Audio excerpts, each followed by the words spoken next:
Hello everyone, आज हम explain करने जा रहे हैं I don't want to remarry या तारक। इस मानवा को एक्सप्लेन करने के लिए मुझे कमेंट आया था जो 2 वीक पहले आया था, लेकिन मैं बिजी थी तो देख नहीं पाई। लेकिन आज टाइम मिला है तो आज हम एक्सप्लेन करने जा रहे हैं।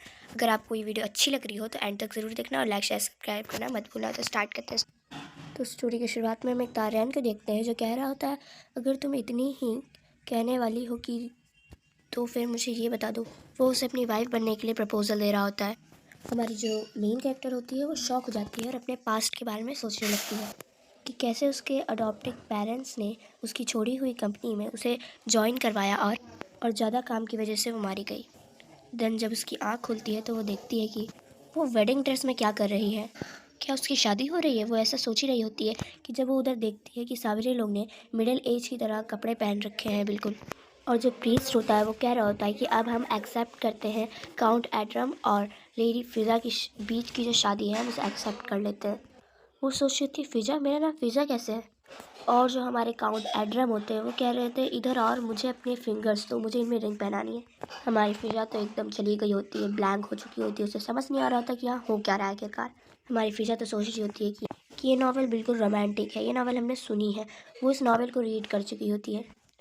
और रही बात फिज़ा की, वो बस एक साइड कैरेक्टर है जो बस सिर्फ बनाई गई है। और जो बैरोन है, बैरोन के तो उसकी लीगल वाइफ से कोई भी चाइल्ड नहीं था। वो इलीगल चाइल्ड मेड के ज़रिए बॉर्न करवाता था और मेड्स को ख़त्म कर डालता था।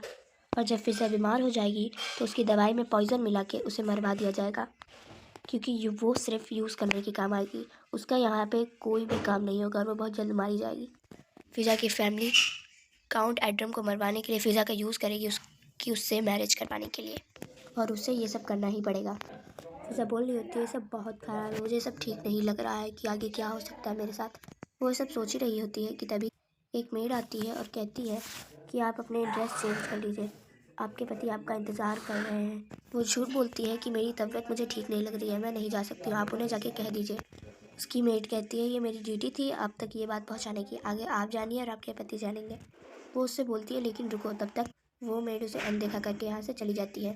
और वो मेड ये भी कहते हो जाती है कि ये भी बहुत जल्दी मारी जाएगी। फिज़ा वहाँ चुपचाप खड़ी ही रह जाती है। ये क्या हो रहा है? ये लोग मुझे फोर्स कर रहे हैं। हाँ, वो कहती है कि सोचो कि मैं इस वर्स्ट केस को हैंडल कैसे कर सकती हूँ। उसी समय काउंट एड्रम आ जाते हैं। वो बोल रहा रहता है कि मैंने इस पल के लिए कब से वेट किया और आज ये पल मेरे सामने है। वो सोच रही होती है कि मैं उसे वाइन की जगह कुछ और पिला के यहाँ से भाग जाऊँगी। मैं इस नॉवेल की दुनिया में सर्वाइव करके ही रहूँगी। मुझे काउंट हो रहा था, वो कह रहा होता है फिज़ा को, क्या तुम तैयार हो?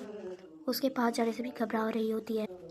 फिज़ा कह रही होती है कि मेरे लॉर्ड, पहले आप ड्रिंक कर लीजिए, मेड ने आपके लिए कुछ अच्छी बनाई है, आप उसके लिए इंतज़ार नहीं कर पाएंगे।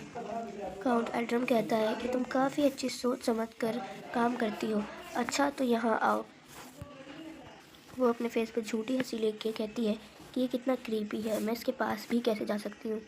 उसने तो बस उसे थोड़ी सी ड्रिंक दी थी, लेकिन तभी वो कुछ ऐसा करता है कि फिज़ा भी शॉक हो जाती है। वो उसके हाथ से पूरी बॉटल ले लेता है और वो उस पूरी बॉटल को पी जाता है। फिज़ा उससे रोकती है कि आपको ऐसा नहीं कर, और तभी जिस चीज़ का डर था वही होता है। बोलती है क्या ये प्लान ख़त्म हो जाएगा अभी? वो बोलती है कि माय लॉर्ड आप ठीक हैं, और वो ज़मीन पे गिर जाता है। वो सोचने लगती है मेरे पूरे प्लान पे पानी फिर गया, इसने तो पूरी बॉटल ही मुझसे छीन के पी ली है। वो कह रही होती है क्या ये मर गया है? वो बस सोच ही रही होती है कि मुझे करना क्या चाहिए, लेकिन तभी तभी जो काउंट एडम का वो बटलर होता है वो कहता है कि वो आता है और कहता है कि इन्हें क्या हो गया है, ये ज़मीन पे क्यों लेटे हैं। वो कहता है फिर सामा ये मत कहना कि आपने इस ड्रिंक में पॉइजन मिला के काउंट एड्रम को मार डाला।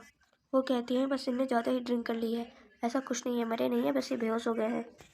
बटलर कहता है कि नहीं, ये बिल्कुल भी स्ट्रॉन्गेस्ट ड्रिंक नहीं है, तुमने ड्रिंक में कुछ मिलाया है ना, बोलो बोलो तुमने कुछ तो मिलाया है। और वो गार्ड्स को आवाज़ देने लगता है और सारे गार्ड्स आ जाते हैं। वो कहता है इसे पकड़ लो। बटलर कहता है इसे ले जाओ डंजन में डाल दो। वो अपने बचाव में कह रही होती है कि बस रुक जाओ।